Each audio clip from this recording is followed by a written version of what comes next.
I always say that, like, grief comes in waves, whether it's for a person or for a situation or for a relationship. Sometimes both. Yeah, this is one of those waves, and I just thought, why not? I'll share it. Because, grief is something we all feel. We all get to feel. Whether you felt it yet or not, you will. And,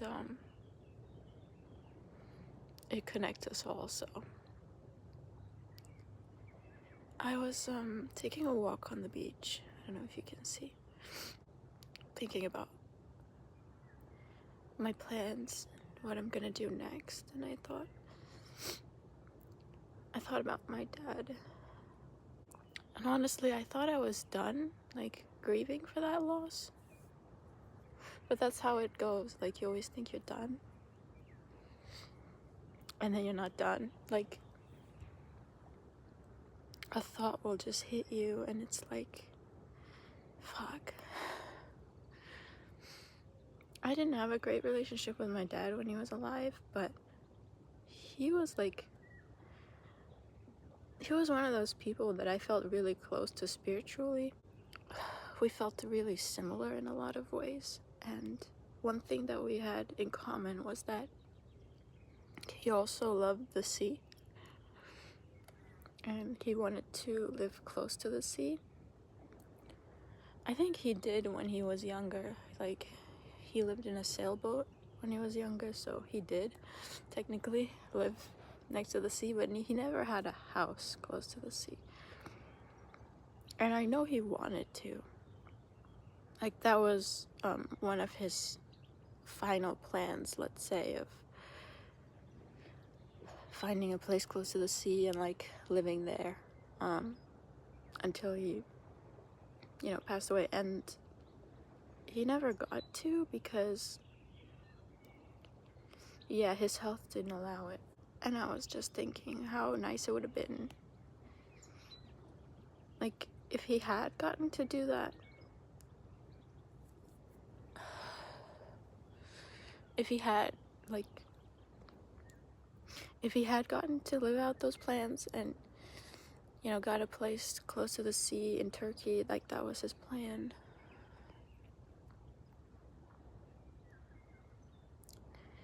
I could go and stay with him. Kind of just hit me, this realization of, like, the last time I stayed with him in our house, in our apartment, was 10 years ago. And it was exactly when I first met P.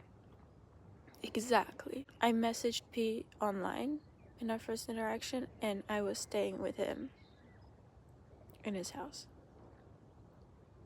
And that was 10 years ago. So I was, like, talking to him in my head, and I was just saying, like, you couldn't have made it 10 more years.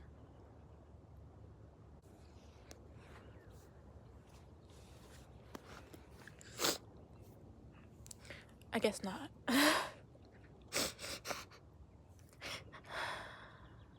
That's why you should stay away from alcohol. Do mushrooms, they're better for you. Stay away from alcohol. It, like, destroys your organs. So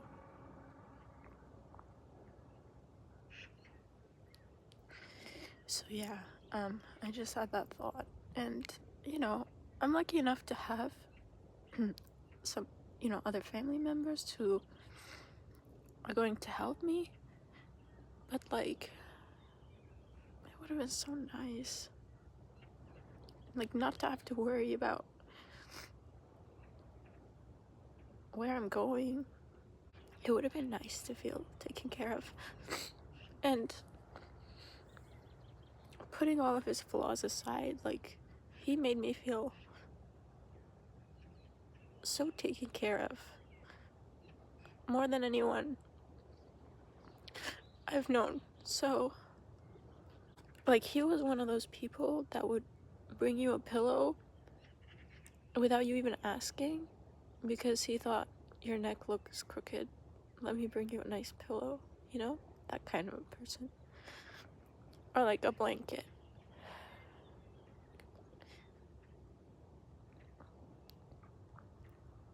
And he was a lot like me. Like, I'm pretty sure he was also autistic based off of what I know about autism now. So he was really similar to me in a way that, like, he really thrived in nature and he really cared about being comfortable. He cared about living in places that were close to some form of greenery, even if it's in the city, and like where the air quality is good and it's not noisy. And so he would have found like the perfect place, I'm sure, if he was, you know, healthy enough. Like, I'm pretty sure he would have found the perfect place to live and he would have been enjoying it. But it's okay. Like, it's not okay, but it's okay. You know what I mean? I'm pretty sure, like, I'm pretty sure he's enjoying himself now. Because not having a body is like a huge relief. He was one of those people who was like not afraid of dying because, again, he was like me and he had really vivid dreams and stuff, and like he just knew like the other side was gonna be good, and I'm pretty sure it is. It just sucks for the people that are still stuck here. So like when we grieve, we're not grieving for them, we're grieving for us. Like, it's selfish. It's not for them. They're fine. So yeah, this is how I grieve. I just I go for a walk and sometimes I just like cry it out. And it's okay. Like, it's okay to think about these things. It's okay to cry it out. It helps you process faster.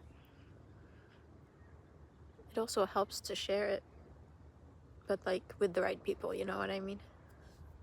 Some people get really uncomfortable and they try to make you feel better, and that just makes you feel worse. So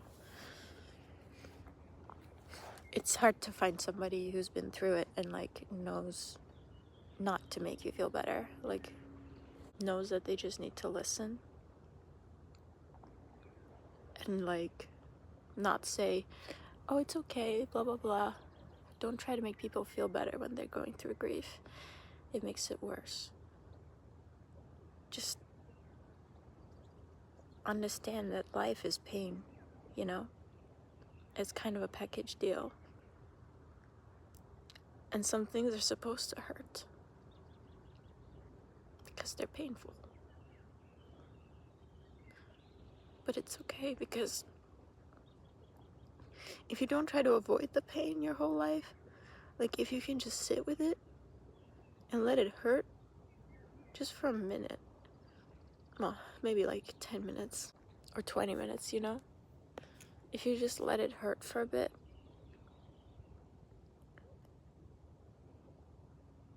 it just like moves, it just kind of moves through you.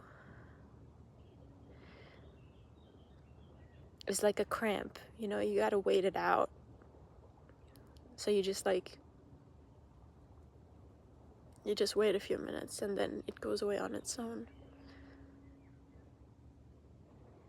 And like that thought that I just told you guys about, if I think it again, the second time around it's gonna hurt less, and the third time around it's gonna hurt less, and maybe the fourth time around it's not gonna hurt at all. It's just gonna be like a fact of life, you know?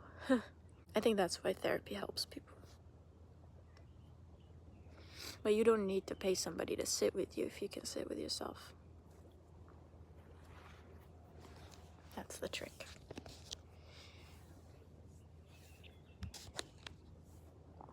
Anyway, doesn't it look beautiful today? I'll show you a little bit more.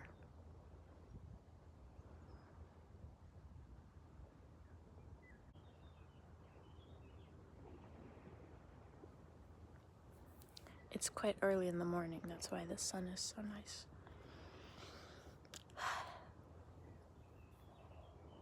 So, yeah, share in the comments your grief. Let's make this a safe space, you know? It's okay. We're all gonna go through it one day, you know? Whether you're grieving somebody who's dead or who's still living but they're not in your life anymore, still grief. And you have a right to feel it. You have a right to feel that pain. That's why it makes no sense when people try to make you feel better, because it's like, imagine you broke your leg and it was painful, reasonably so, and somebody just came and told you, you know, if you only stop focusing on your leg and you start focusing on the sun, you're gonna feel better. No, actually, that's not how that works. That's not how that works. It's still gonna hurt. I'm just gonna feel misunderstood by you, and that's gonna hurt. On top of that, the fact that my leg is hurting. I hope that metaphor made sense to somebody. Yeah. Did I show you this side?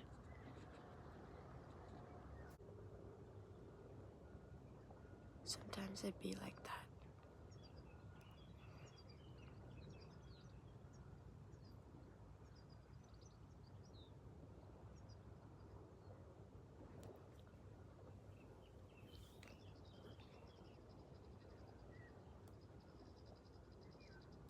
It's strange because, like I said, I didn't have the best relationship with him while he was alive.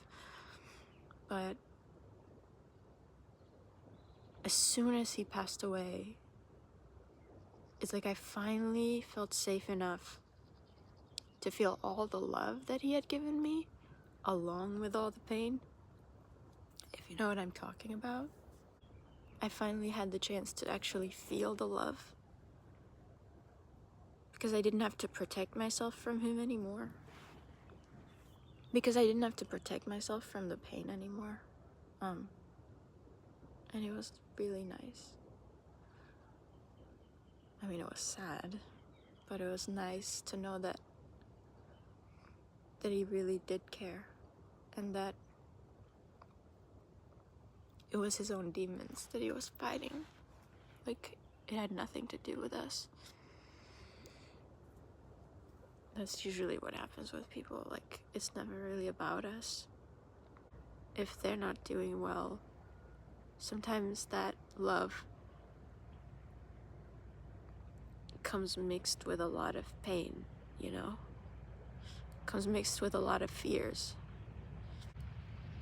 And then it doesn't feel like love anymore. Like, sorry, there's a car going by.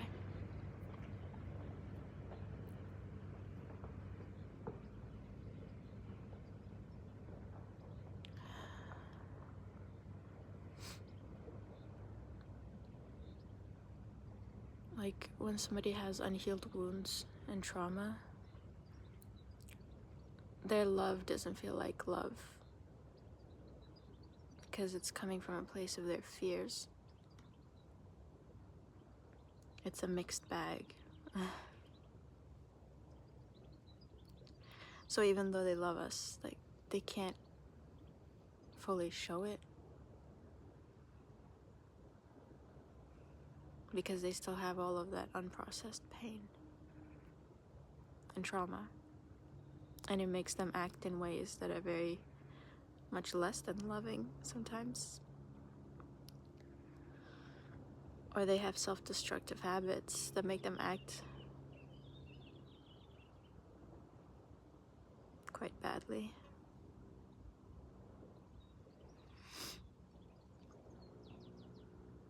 And it's a shame, because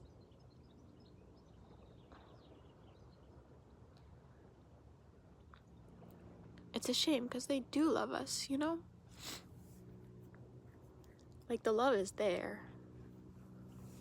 It's not hard to feel love. We're kind of wired for that. We're wired for that. It's just that it comes mixed with so much pain when it's unprocessed and unhealed. So, like, the best gift you can give to the people in your life is if you can sit with your own pain and process that and let it heal so that you don't project it onto them and hurt them. So that your love actually feels like love and it doesn't feel like fear or worry or anger.